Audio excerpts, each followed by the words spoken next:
A new Conan Exiles hotfix has hit the game, targeting a small but important list of issues created by the last update. Today we're going to look at the patch notes, what's been fixed, and what still remains to be done.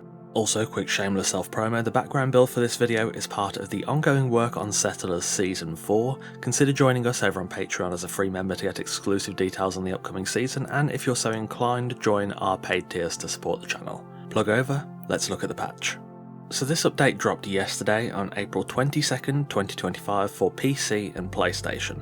It's important to note here that the update did not make it to Xbox. This has happened a couple of times now. The hotfix will be coming as soon as possible, but again, this isn't the first time Xbox has missed out on an update recently, only being brought back up to date with the March bug fix update. I don't really know much about the Xbox process, so I can't really hypothesize on what the issue is or where it lies, but indeed this hotfix has not hit Xbox yet. As for the patch itself, the patch notes are pretty short, targeting a few issues, and they are as follows. The Eyes of Innocence and Ancient Rhino Horn can now be obtained as normal again. Fixed an issue on PlayStation where players were unable to continue any co-op game if they had active saves on both the Exiled Lands and Siptar. Sound in the Dregs dungeon has been restored, living settlement thralls now correctly obey disable thrall use settings, and removed unintended rewards as loot from chests, but keep an eye out for them in the future. So the first fix for the Eyes of Innocence and the Ancient Rhino Horn are related to a new bug created from the last title update that stops you from being able to complete Lu-Fei's companion quest. This was identified pretty quickly on release day, and Andy had said on the forums that the devs had tracked down the cause, so you can now properly complete Lu-Fei's quest and get him as a companion. The PlayStation specific fix is pretty self-explanatory. I wasn't aware of the issue myself as I don't play on PlayStation, which is likely why I didn't hear about it, but it's now marked as fixed. Sound being restored in the Dregs dungeon was related to a new bug where after entering the Dregs, the sound would bug and result in silence for the rest of the dungeon. This was again identified on launch day through a user report, and another user in the bug report went into the dev kit and found the cause. The devs do seem to have fixed this up, a relatively minor and specific bug but still fixed regardless. Nobody wants to run any dungeon in utter silence.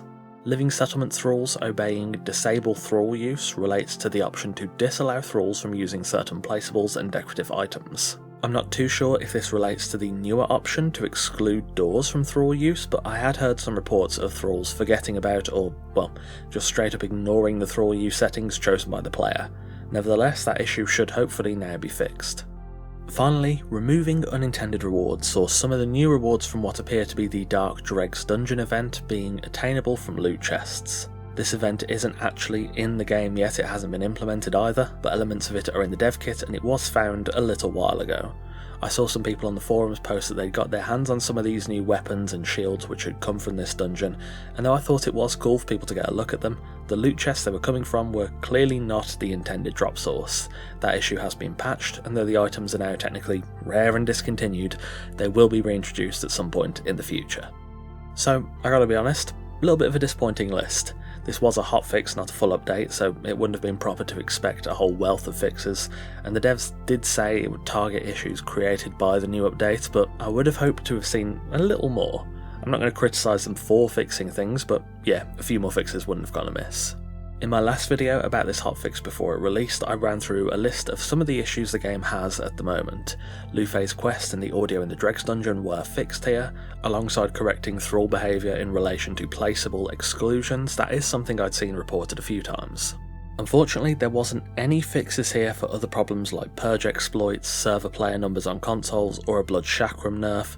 I'm not sure if the fixes to thrall rules will affect thralls disappearing through living settlements in any way. At the time of recording, I just can't confirm that. I'm sure you'll all let me know in the comments. Hopefully if the issue does continue, the devs just turn it off on officials for the time being. I think it is something they can do without pushing like an actual proper update. It would likely just require official servers to restart, and if the issue does continue to persist, I think it's an absolute necessity until a more solid fix can come. On that topic, Andy did reply to a thread on the forums about potentially turning off living settlements, saying that the issue is marked as high priority. The team would rather not have to turn the feature off, understandably, but it has been raised and is under discussion internally. I understand some of the reluctance. I like living settlements, I like the idea of thralls roaming around and feeling alive, but I certainly don't like all the issues it's caused thus far. Personally, I would have turned it off immediately. Even if it's off for a few months, it's better to put a temporary bandage on the issue now, rather than stitch it up with the next update after it's already bled out. The fixes here are small but nice to have. The devs were clear about this hotfix having a small number of changes focused on issues created by the March update, but it is disappointing to not see anything else here. Can't really expect title update level changes in a hotfix, but still, it wouldn't have hurt to have a couple more things. I think the most important thing right now though is fixing living settlements and, ideally, turning it off as soon as possible. I understand the dev team are reluctant to disable the cornerstone feature of the most recent age again, but if it's a choice between letting players lose their thralls or disabling the system pending a future fix, I feel like that is a pretty clear choice. You kind of just have to turn it off. Anyway, that's about all for today. A pretty short one, but I wanted to go through the patch notes, talk about what's changed and what remains to be done. I'll try and keep you up to date as to when this update releases on Xbox as well. Living settlements thrall loss is probably the game's biggest issue right now, so hopefully the devs will just turn that system off again until movement can be made on applying lasting and meaningful fixes to it. Thanks for watching, and a massive thanks to our wonderful esteemed coffee cultists for continuing to support the channel over on Patreon. If you want to support the channel here on YouTube and get some exclusive perks, take a look at the new channel memberships available by clicking join just below this video. Take care, and I'll see you soon.